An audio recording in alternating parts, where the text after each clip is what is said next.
ibang-iba nga yung gamot na ginamit natin mga kalapatids kaysa dun sa mga commercialized. Kasi yung mga commercialized, nilagay mo dun sa pain, kakainin ng daga, tapos unti-unting nahihilo. After 3 days, dun mo pa makikita yung resulta. Yung iba nakakasurvive at nakakabuo ng immune system, kaya nagiging immune dun sa gamot na yon. Yun, hindi na sila tatablan. Ilang oras pa lang nung nilagay natin yung pain, may nadali na mga kalapatids. Ayan o. Welcome back dito sa ating channel, Chocoball of TV. Samahan ninyo ako sa episode na ito sapagkat re-rest back tayo mga kalapatid. Nung nakaraang episode nga natin, di ba? Dalihan tayo ng ibon. May salbahing dumali sa kanya dito nung mga nakaraan. Yung ating 6 overall champion, salamat na lang, hindi siya napano. Nakaligtas siya. Nagsakripisyo yung asawa niya. At ngayon, dito ko na muna siya nilagay. Sa episode nga na ito, re-rest back nga tayo dahil nga kanina, maghapon kong pinag-isipan kung ano ba talaga yung nakadali sa ating alaga. And malaki ang chance sa mga kalapatids na daga nga yung dumali sa ating alaga. Gamat wala akong nakikitang malalaking daga dito, pero maliliit na daga. Yung malaki na siguro yung mga ganyan. Di ako naniniwala nung una na kayang dumali ng ibon yun, yung mga ganyang kalalaking daga. Usually ang kinakain nila yung mga nahuhulog na patuka. Binabalat-balatan nila yun, ginangat-ngat nila yun. Yun lang yung napapansin ko. Pero kanina nga, napag-usapan namin ng utol ko, matagal nang nag-aalaga ng kalapati yun, simula pa nung pagkabata. At ang sabi niya, yung ganyang kalaking daga, 2.5 to 3 inches na mga daga, kayang-kayang dumali ng ibon natin. Ang una nilang titirahin ay yung malilambot na bahagi ng katawan, gaya ng paa, at saka yung ilong, yung talukap ng mata, yun. Kaya kung mapapansin ninyo, ang nangyari dun sa ating alaga, ulo lang yung tinira. So kung malaking daga yun, wawaratin niya yung buong katawan nun. Iba yung dating parang pinino yung ulo O malamang nginat-ngat at inunti-unti yun, may kaliitang daga. So sa episode na ito, babawi tayo mga kalapatids. Kaya narito, naghanda ako ng gagamitin natin. Maglalagay tayo ng bitag. Ito mga kalapatids, gagamit tayo ng insecticide para sawatahin yung infestation ng daga dito sa ating paligid ng ating kulungan. Dahil ayaw na nating mangyari pa yon. Ginagamit to sa mga palayan, sa mga probinsya. Napaka-effective nito, pero doble ingat mga kalapatids. Napakadelikado nito. Napakadelikado kahit tayong tao, konti lang. Yari tayo, may kalalagyan tayo. Kaya doble ingat, dapat nakagwantes kayo. Huwag nyo akong gayahin. Wala lang kasi akong gwantes mga kalapatids, pero dapat nakagwantes yan. Mamaya pagkatapos natin ay maghuhugas talaga ako ng kamay. Kung may mga sugat kayo sa kamay, huwag nyo nga hawakan yan mga kalapatid. Konti na lang yung laman, yung kulay blue na yan. Ewan ko kung anong chemical composition nito.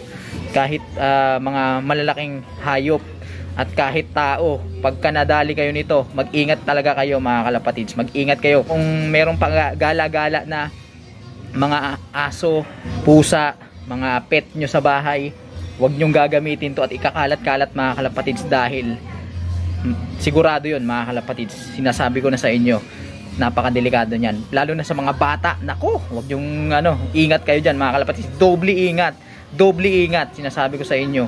Mahirap na, medyo exage lang ako magsalita kasi subok ko na to. May alam akong history na yun, adult pa yun mga nasa 40 years old pataas, nadali niyan mga kalapatids, nadali niyan sa probinsya yun sa probinsya. Kaya ayoko nang magbanggit pa ng mga pangalan pa, pero ayun, napakadelikado niyan. Pero napaka-effective naman to kasi ginagamit to sa mga palay.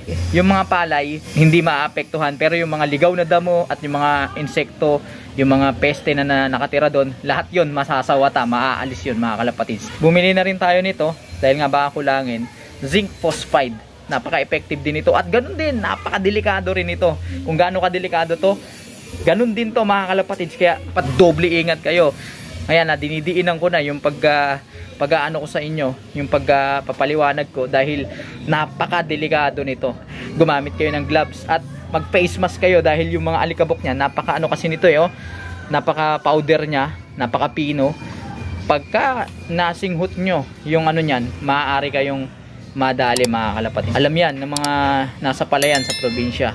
At ito mga kalapatids, ito yung gagamitin nating pangpain, tinapa. Tanggalan ko lang yan ng kaliskis, then siguro hihimay-himay natin ng kaunti at saka natin bubudburan. Lalagyan din natin yan ng mga patuka natin. A few moments later. Naluray-luray ko na, gumamit ako ng stick mga kalapatids. Hindi ko yan hinawakan para nang sa ganun hindi tayo mag-iwan ng amoy o hindi tayo mag-iwan ng scent, para hindi sila mag-hesitate na binibitag natin sila. Matatalino kasi yung mga ibang, alam nyo na, mga ibang daga. At ito, ayan, papakainin din natin sila to dahil gusto nila yan. Yan, lagyan natin yan.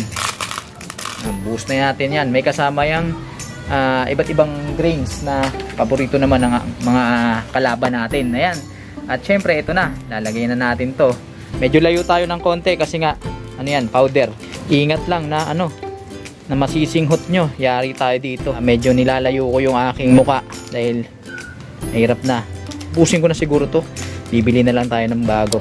Meron ito sa Lazada, mga kalapatid. Mukhang nakukulangan ako dahil hindi nabalutan yung iba na pain natin. So, ang ginawa ko, binuksan ko na rin to, mga kalapatids. Ayan, pagka binuksan nyo to, nakadoble siya dahil nga napakadelikado at mayroon pa siyang pamphlet. So, babasahin nyo yan bago nyo gamitin. So, lalagay natin to dito. Damihan na natin. Yan. Taan nyo, ayan o. Parang siyang nakulayan ng uling. Ayan o. Kung may nakapadpad dito na hindi kalapatids pero namumblema dahil sa mga pesteng daga sa kanilang tahanan, makakatulong to. Basta mag-ingat lang kayo, ha, mag-ingat lang talaga. Yung mga commercial brand na nabibili sa ano, sa supermarket, sinubukan ko na yun, mga kalapatids, walang epekto. Tumaba lang yung daga. Hahatiin natin to.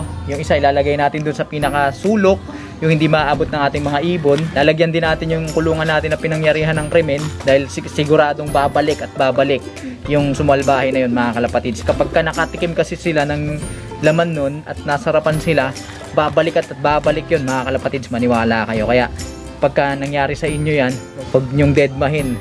Tiyak yun, may round 2 yun, may rest back pa yun. Kaya agapan nyo na. Okay, mga kalapatid, so nilagay ko nga dito sa ilalim ng ating plier slope yung isa. Ayan, nilagyan ko na lang ng bato para hindi matapon-tapon. Tapos sa pin para kung may mahulog man dun sa karton, mahuhulog yung mga butil. Binaliktad ko yung tray na to, vegetable tray, para nang sa ganun hindi pumasok yung mga maliliit na ibon.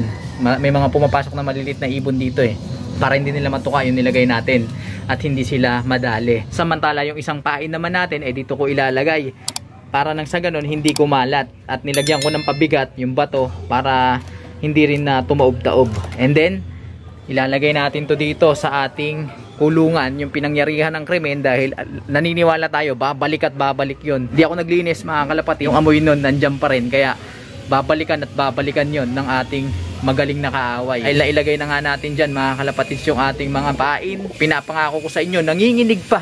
I-update ko kayo sa resulta ng ating ginawang pagpe-pest control na ito. Kaya tutok lang, mga kalapatids. At kung ikaw hindi ka namang kalapatids, hindi ka nag-aalaga ng kalapate, pero napadaan ka dahil nga may problema ka sa mga ganito, sa mga pesting mababait sa bahay ninyo, ayun, subukan ninyo yung ginamit nating insecticide at titingnan natin kung ano magiging resulta. 30 pesos lang yan, zinc phosphide, kung ikukumpara nyo naman dun sa commercialized na ano, na mga insecticide ko, no. 75 years later. Update tayo, mga kalapatids. Inabot na nga tayo ng hapon at tignan nyo, napakalakas ng ulan at napakadilim ng kalangitan.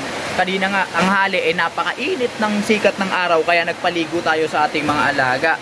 Sinampo natin silang lahat, sabasa pa yung kanilang mga balahibo. At ito nga pala, kanina, mga kalapatids, i-update ko kayo, nung kaninang pinapaliguan ko to si Angel, naawa ako kasi may mga tama pala siya at kumpirmado daga nga yung dumali sa kanila. Mid-size na daga yung umatake sa kanila. Dahil yung kagat, mga kalapatids, hindi naman kalakihan. May tama siya dun sa magkabilang pakpak. Meron din siyang tama sa likod, yung banda dito sa may kanyang balakang, sa ilalim ng kanyang hita, tsaka bandang breast. May kagat siya doon at sugat. Naawa ako kanina nung pinapaliguan ko siya. Palalagay lang natin nung rest back natin dun sa salbahing gumawa sa ating alaga. Good news, mga kalapatids, ilang oras pa lang nakakalipas, meron ng mga nadali. Doon nga pala sa baba namin, naglagay na rin ako, mga kalapatids, dahil ang katwiran ko, kung may aakyat man dito, mahaharang na doon. At yun nga, ang daming nadali.